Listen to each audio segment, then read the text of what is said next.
Topping the news, a burglary call and a fire turned up the body of a local woman this morning.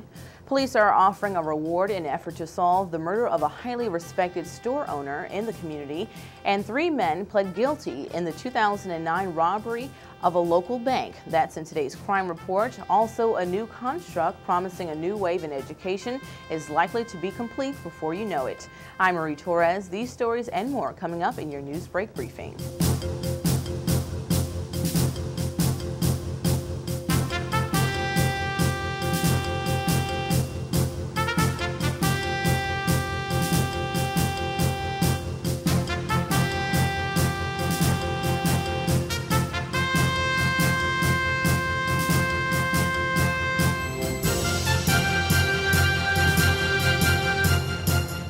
From WHIG-TV, this is NewsBreak 31. Now, here's Marie Torres. Hello and thanks for watching WHIG-TV Newsbreak. We're briefing you on news going on in our community.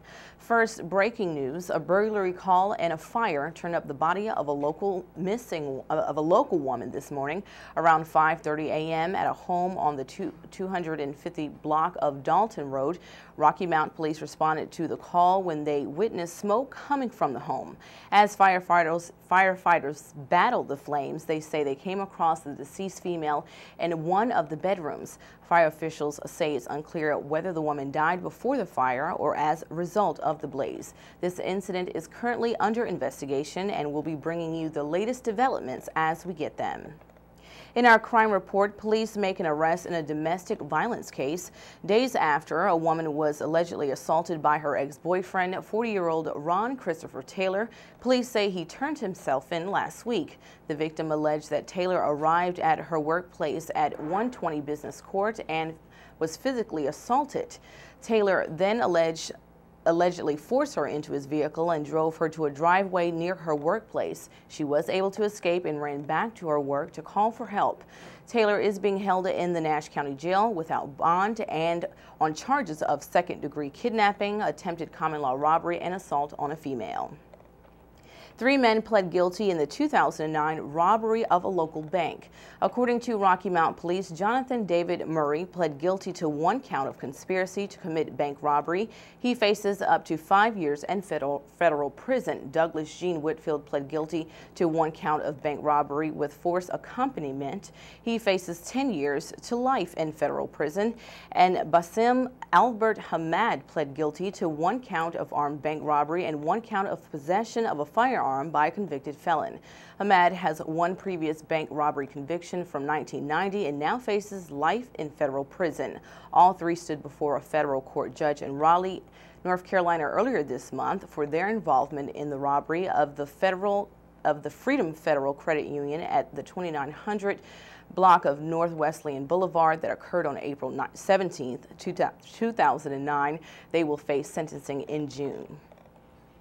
Police are offering a reward in an effort to solve the murder of a highly respected store owner in the community. Rocky Mount Police say $2,500 reward is being offered for information that leads to the arrest in the Rafiq Salim Sulfan homicide investigation.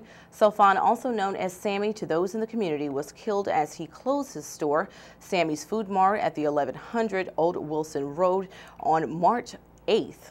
The PD is seeking witnesses and or other information into this case. If you have that information, you're urged to contact Crime Stoppers at 252-977-1111. In other news this week, you have the chance to drop off your unused medicine. Operation Medicine Drop will be happening at 3 locations on Wednesday, March 23rd and Saturday, March 26th from 11 a.m. until 7 p.m. each day. Those locations are the Walgreens on 2624 Sunset Avenue, the Walgreens at 1590 Benvenue Road, and the Walgreens at 766 Raleigh Road in all Rocky Mount locations.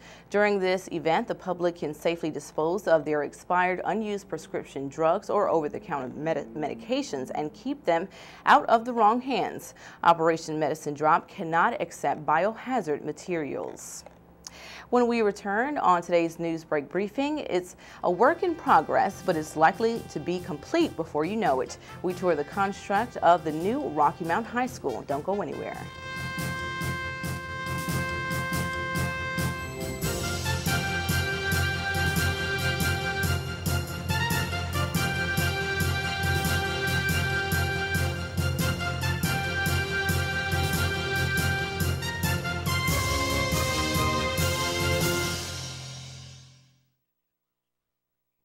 pre-owned vehicles all come equipped with a lifetime warranty. Free Carfax history reports offer additional peace of mind, and they've all passed rigorous quality and safety inspections. Only then do they earn the right to wear the label DFL certified. Thinking they might be a tad expensive? Guess again. Every one of these pre-owned vehicles is priced below Kelly Blue Book value. Where? Davenport Auto Park in Rocky Mount. Your dealership for life. Who says you can't afford to drive the best?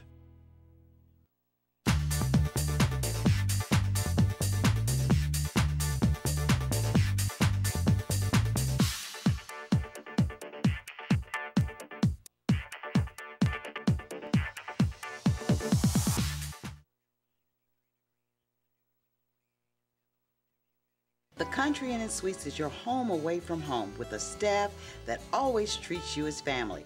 If you or your church or company has visitors, give them a great Rocky Mount welcome with a special discount on their overnight or extended stay.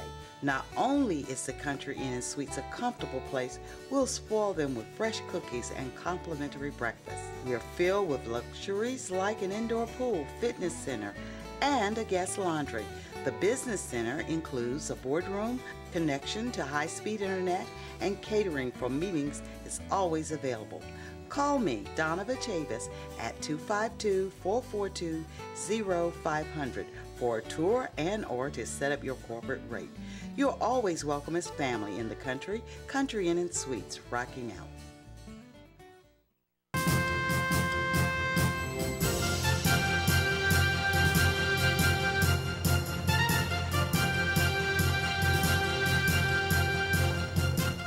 Welcome back to your NewsBreak briefing here on WHIG-TV. I'm Marie Torres.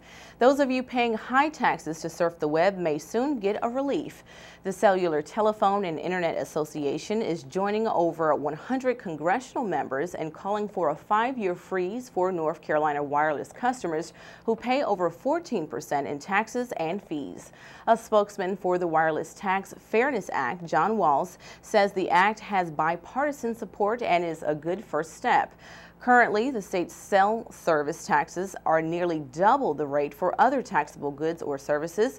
Overall, wireless customers in 47 states pay taxes and fees that exceed the general rate of other taxable goods and services.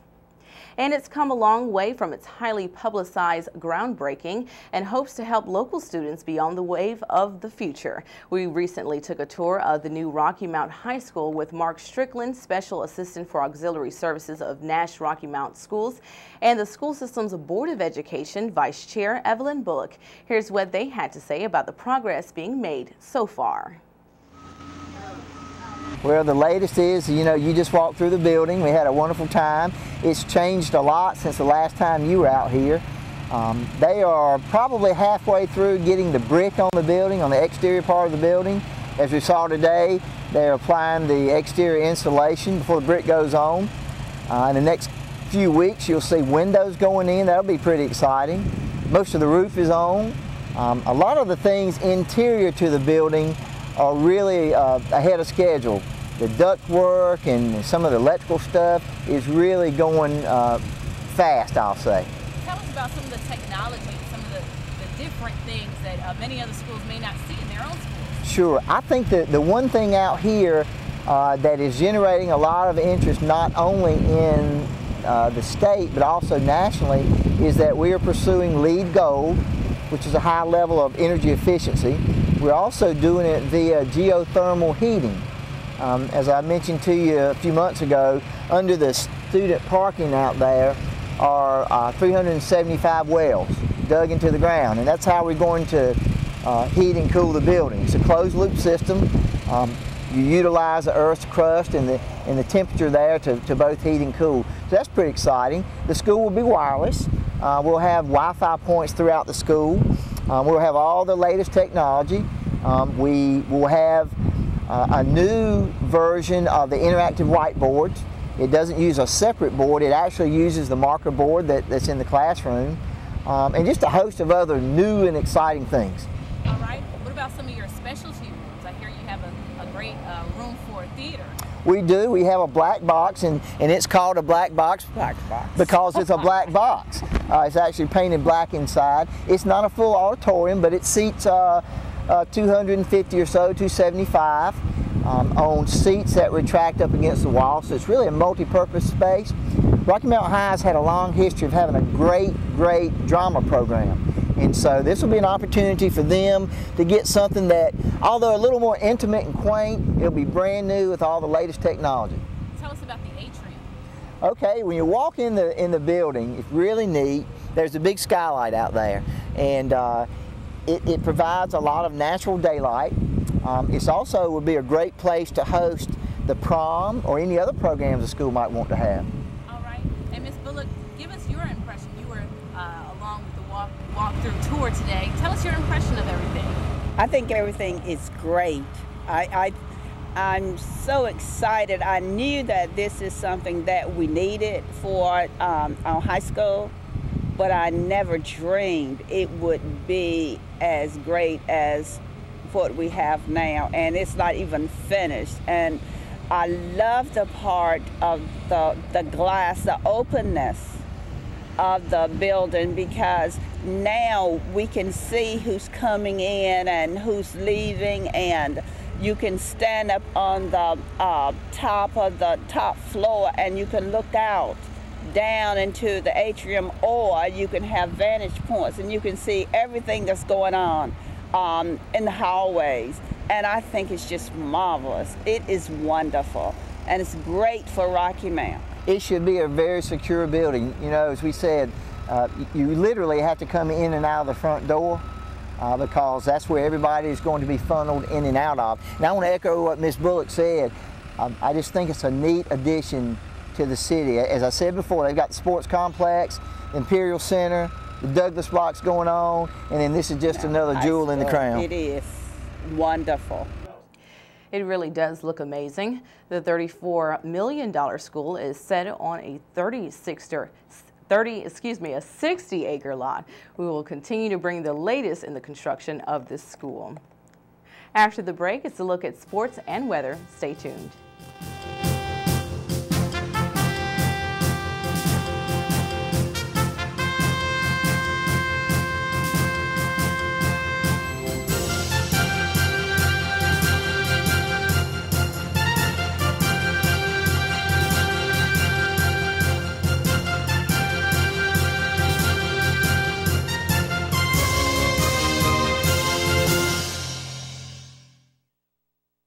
All these cars come with a lifetime guarantee.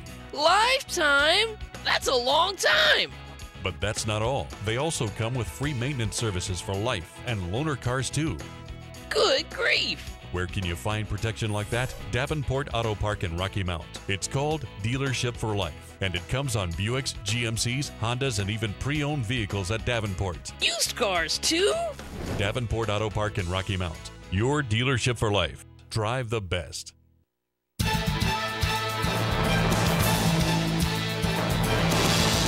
When it's happening to you, you'll hear from us. WHIG TV NewsBreak is reporting on the news, issues, and stories that matter to you. Call us at 252-885-1814. Email us at marie.whigtv@gmail.com or check us streaming live at whigtv.com. We're your voice, ready to bring you the news. The Country Inn & Suites is your home away from home with a staff that always treats you as family. If you or your church or company has visitors, give them a great Rocky Mount welcome with a special discount on their overnight or extended stay. Not only is the Country Inn & Suites a comfortable place, we'll spoil them with fresh cookies and complimentary breakfast. We are filled with luxuries like an indoor pool, fitness center, and a guest laundry. The Business Center includes a boardroom, connection to high-speed internet, and catering for meetings is always available. Call me, Donna Chavis, at 252-442-0500 for a tour and or to set up your corporate rate. You're always welcome as family in the Country Inn & Suites, Rocky Mount.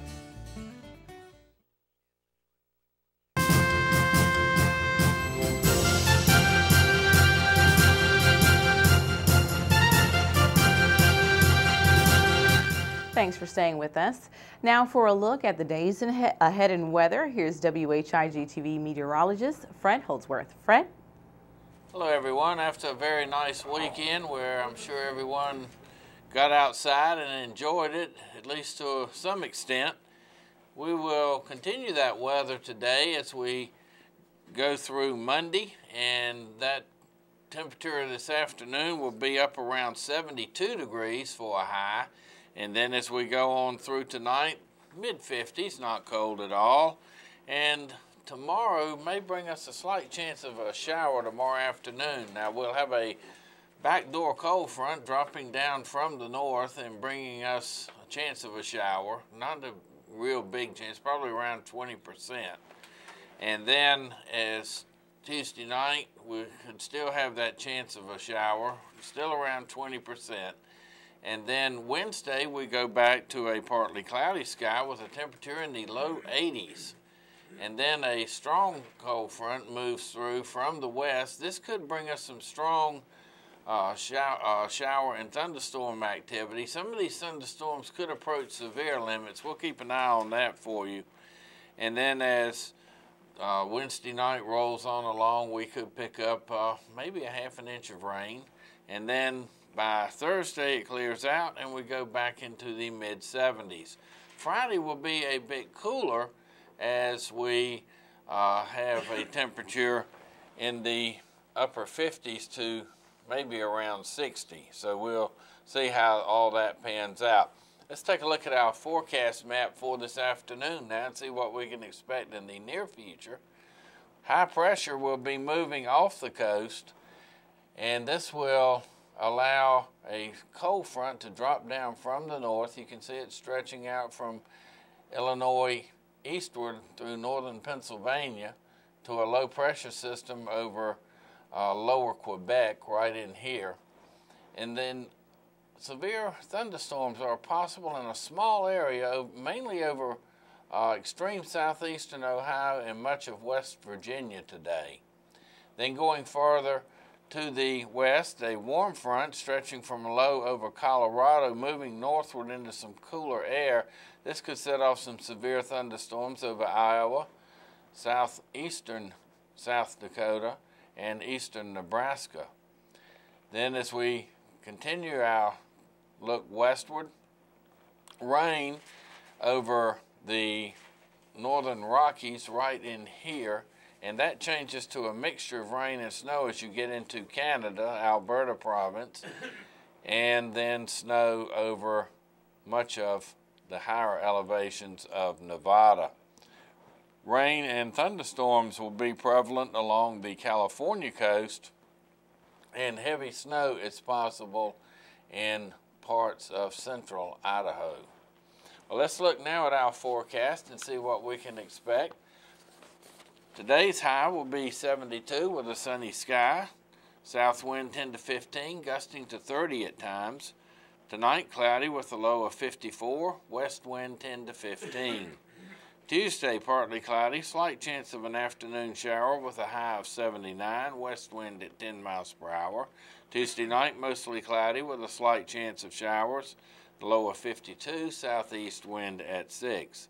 Wednesday will be partly cloudy with a high of 82, southwest wind 10 to 15 miles per hour. Wednesday night, chance of showers and thunderstorms with a low of 55. Partly cloudy on Thursday with a high of 74. Thursday night, partly cloudy with a low of 40. And Friday, sunny and cooler with a high of 60 and a low of 40 Friday night. For our high yesterday, we reached 66. Our low this morning was 49. And that's a look at your Rocky Mount weather. Now back to you. Thanks, Fred. And here with us now is Edward Green with our sports report. Any good news for some of us March Madness followers? Well, as we know, apparently there's a lot of Duke followers around here, so we're going to get you guys an update. But also for the Carolina fans and any other ACC fans out there, we're going to get you an update right now. Well, one weekend of madness down and hopefully 2 more to go for some teams still playing in the NCAA tournament. The ACC sent 4 teams to the dance this year, which became official official after Clemson won its opening round game, and the game started for real on Thursday. Now here are some scores to catch you up on the action. Starting out in Charlotte in the round of 64, number 1 seed in the West Region Duke had little trouble dispensing with its opening opponent Hampton in an 87-45 win. Leading up to the first game, one of the big questions was the health of freshman guard Kyrie Irving, who played brilliantly to begin the season before going down with an injury. This was his first game back, and he racked up 14 points in 16 minutes of action. North Carolina was the 2 seed in the East, but also started in Charlotte, and while its game was closer, the end result was never in question as the Tar Heels pulled away with a 102-87 victory. Tyler Zeller led the onslaught with 32 points. In Chicago, Florida State pulled a mild upset against 7th-seeded Texas A&M as they welcomed back an injured star of their own, Chris Singleton. Singleton scored 5 in his return, while Derwin Kitchen paced the Seminoles with 15. Clemson was the only ACC team to fall as it could not get past West Virginia down in Tampa, losing 84-76. Andre Young scored 22 in the loss. Now 3 teams moved on to round 3 though, with 2 playing very close games. Duke led by as many as 15 in the second half, but could not put away 8th-seeded Michigan easily, allowing the Wolverines to get a last-second shot attempt to tie the game. It did not go in, however, and the Blue Devils survived 73-71, thanks in large part to the 24 points from ACC Player of the Year Nolan Smith. UNC also had its hands full with 7th-seeded Washington, trailing much of the game before rallying late and securing the win on a couple of key defensive plays by John Henson. Freshman Harrison Barnes was also clutch late, going for 22 in the win. The one that was not a stunner was another upset in a Southwest region full of them. Florida State jumped all over 2-seed Notre Dame and kept its foot on the gas to win 71-57. Bernard James led the Seminoles with 14 points. So moving forward to the Sweet 16 now, Duke travels west to Anaheim to play 5-seed Arizona Thursday at 9:30. The winner gets either Connecticut or San Diego State, and UNC will play 11-seed Marquette Friday in Newark, New Jersey at 7. That winner will take on either Ohio State or Kentucky, and Florida State heads to San Antonio to take on Virginia Commonwealth Friday. And now moving quickly to the NIT to wrap things up, 2 ACC teams made it to round 2 but could not advance. Virginia Tech lost in overtime at home to Wichita State 79-76. Malcolm Delaney had 30 points in the loss. And Boston College also lost at home to Northwestern 85-67. Joe Trapani was the leading scorer for the Eagles. He had 18. But again, both of those teams are done. So only 3 ACC teams left standing in March Madness. And they're actually, each one might be a little favorite in the games coming up. Duke's a 1 versus a 5. Carolina's a 2 versus 11. And ironically, Florida State, even as a 10 seed, VCU's an 11, so they'll probably get a slight margin of probability to win that game. So it's going to be very interesting to see coming up here this weekend, see if any of them can make the Elite 8, and then, of course, Final Four after that. All right. Well, we can't wait to see what's going to happen. Absolutely. Thank you so much, Edward. Thanks, Marie. This has been your NewsBreak briefing. Be sure to join us tomorrow for our live news at noon. For WHIG TV, I'm Marie Torres. We'll see you next time.